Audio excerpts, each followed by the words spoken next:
the province ran a record deficit, right? Reported a record deficit last year, 9.4 billion. So do you expect that to grow as BC tries to stir up activity, support local sectors in the face of those threatened tariffs?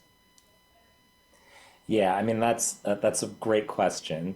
We had a fiscal update back in December, which pointed to about a $9 billion deficit. That's pretty large, even though BC's economy is about $400 billion. The good news is that our overall level of debt relative to GDP, which is the metric that most economists are looking at, is still very healthy and one of the healthiest among all of the provinces in Canada, save for Alberta, which is of course special because of oil and gas.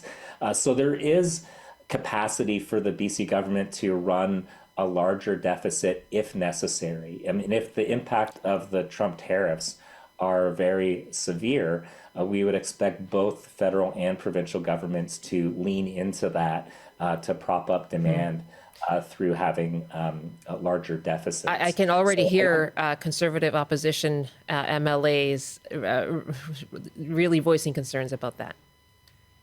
Well, I mean, the thing you don't want to do when the economy is turning down is cut government spending or try to arbitrarily reduce the deficit just to say that you could at the end of the fiscal year. These all have impacts on households.